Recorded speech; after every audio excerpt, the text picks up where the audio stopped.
C'est l'heure de vous informer, mesdames et messieurs. Bienvenue à ce bulletin d'information.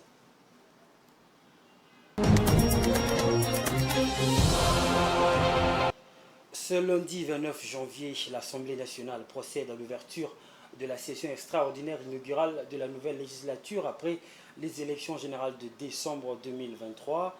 Les 477 députés nationaux proclamés provisoirement élus par la centrale électorale vont prendre part à la première plénière de leur mandat.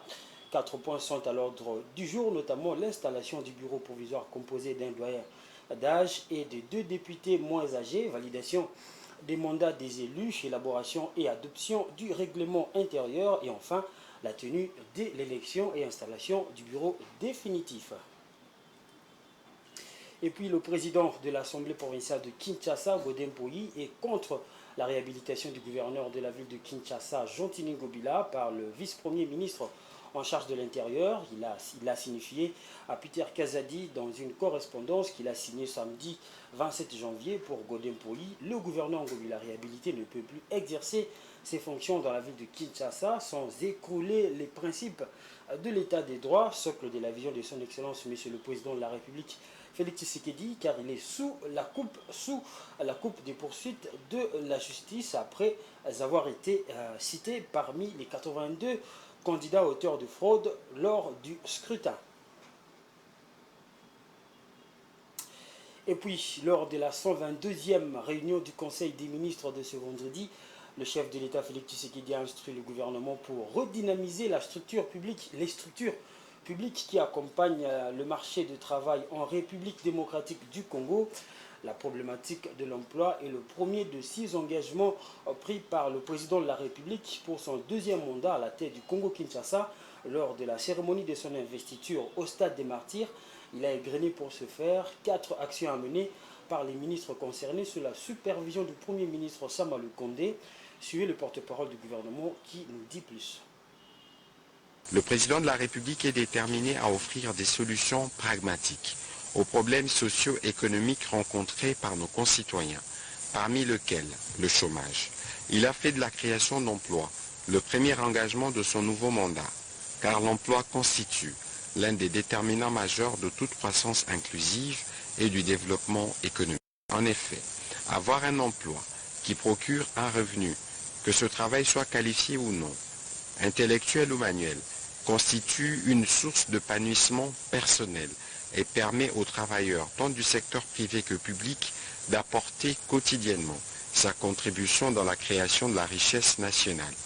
Considérant la nécessité de renforcer la régulation, d'assurer la promotion et l'accompagnement du marché de l'emploi, qui doit faire rencontrer les offres d'emploi et les demandeurs d'emploi, le président de la République a chargé le gouvernement de veiller à la redynamisation des structures publiques d'accompagnement du marché de l'emploi, notamment l'Office national de l'emploi ONEM, afin qu'il devienne réellement la courroie de transmission essentielle des offres et des demandes d'emploi. Pour ce faire, le Premier ministre chef du gouvernement devrait veiller à ce que tous les ministres concernés collaborent étroitement afin que les actions suivantes soient réalisées au cours du premier trimestre de cette année. 1. Mener une campagne de communication pour une meilleure connaissance de l'ONEM par la population active. Accroître les antennes ou représentations de l'ONEM en favorisant la collaboration avec les maisons communales progressivement sur toute l'étendue du territoire national. Favoriser une meilleure collaboration entre les organisations patronales et toutes les structures du marché de l'emploi afin de partager les renseignements portant sur le marché du travail, l'évaluation des besoins actuels et futurs de profils d'emploi recherchés par les entreprises pour encourager les demandeurs d'emploi d'opter pour des filières offrant des débouchés.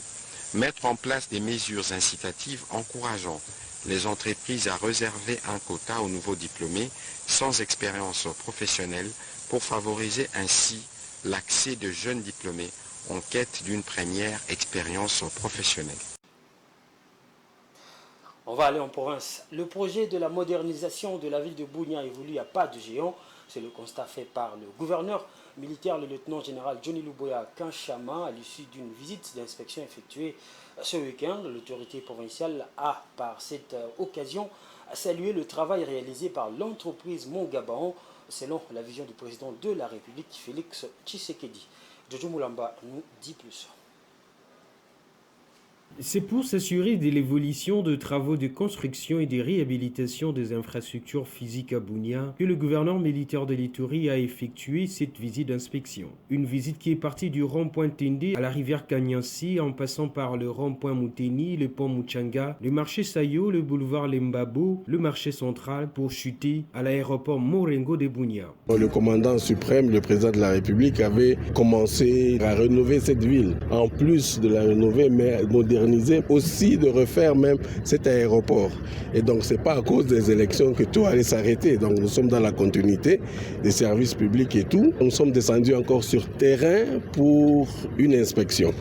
Nous sommes allés voir d'abord les routes qui sont en train d'être refaites, asphaltées, et pour terminer ici à l'aéroport, où on est en train de construire aussi un aéroport moderne. Pour les populations de Bunia qui ont longtemps souffert de l'impraticabilité de routes, ces travaux sont un ouf de soulagement. Nous jetons des fleurs pour l'asphalte et nous remercions les chefs de l'État et les gouverneurs militaires. Nous les félicitons beaucoup car il y avait beaucoup de poussière ici. Les femmes vendeuses au restaurant et ceux des boutiques souffraient tellement de la poussière.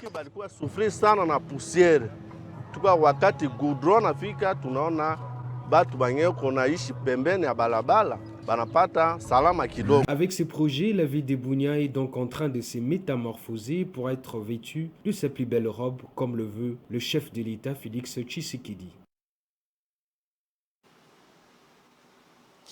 Et puis, à l'international, le Togo s'apprête à se doter d'une stratégie nationale de développement de l'éducation préscolaire, conformément à l'ambition contenue dans le plan sectoriel de l'éducation, PSE en sigle 2020-2030. Une rencontre a réuni dans ce sens depuis le 22 janvier 2024 les principaux acteurs et partenaires du système éducatif. Selon le chef de l'État togolais, le préscolaire fait l'objet d'une attention soutenue au Togo. C'est un reportage de nos amis d'Africa 24. Avec une population de moins de 5 ans estimée à 1,2 million selon les données de la Banque mondiale, le gouvernement ambitionne d'améliorer la qualité de l'enseignement préscolaire dont le taux brut est estimé à 42,2% en 2023 selon l'UNICEF. Ainsi, conformément à la politique nationale de développement de la petite enfance validée en 2018, le gouvernement togolais a lancé le 24 janvier 2024 une consultation pour élaborer une stratégie nationale de développement de l'éducation préscolaire dans le cadre du plan sectoriel de l'éducation 2020-2030. Le taux de préscolarisation au Togo est d'environ 35%. Et c'est généralement les garderies d'enfants qui reçoivent ces jeunes enfants-là. Conscient de ce que l'éducation est un droit fondamental, un puissant vecteur de développement et l'un des meilleurs moyens de réduire la pauvreté et de promotion de la paix, le chef de l'État Faure Gnassingbé plaide depuis 2021 pour un investissement plus lucide et audacieux dans ce secteur, notamment dans le préscolaire qui fait l'objet d'une attention particulière au Togo. Ainsi, avec cette stratégie, le gouvernement togolais espère pouvoir rendre le préscolaire accessible et obligatoire dans le pays. Ceci afin de permettre aux enfants de mieux comprendre et de s'adapter à l'éducation primaire. Les responsables de ces garderies doivent faire en sorte que ce que les enfants en bas âge apprennent dans ces garderies puisse les servir pour le scolaire et pour leur vie future. Il ne faut pas seulement que ce soit des lieux où on vient pour pouvoir seulement laisser les enfants et ne pas les encadrer, mais il faut que par le jeu qu'on leur montre, par les soins qu'on les donne, par la manière de les traiter, ils puissent être préparés de façon psychologique, de façon étudiée à pouvoir entamer la phase du scolaire. Au Togo, où l'éducation est une priorité des priorités, les dirigeants multiplient les initiatives pour un accès universel à l'enseignement préscolaire. Le nombre d'écoles d'enseignement préscolaire est passé de 805 en 2011 à 3165 en 2018. Le taux brut de scolarisation au préscolaire est quant à lui monté de 8,7 à 42,2% entre 2011 et 2023. Voilà, c'est la fin de ce bulletin d'information. Merci à vous, chers téléspectateurs, de l'avoir suivi. Prenez rendez-vous avec l'actualité sur Géopolis Télévision à 19h30 avec la grande édition du journal. Moi, je vous dis au revoir.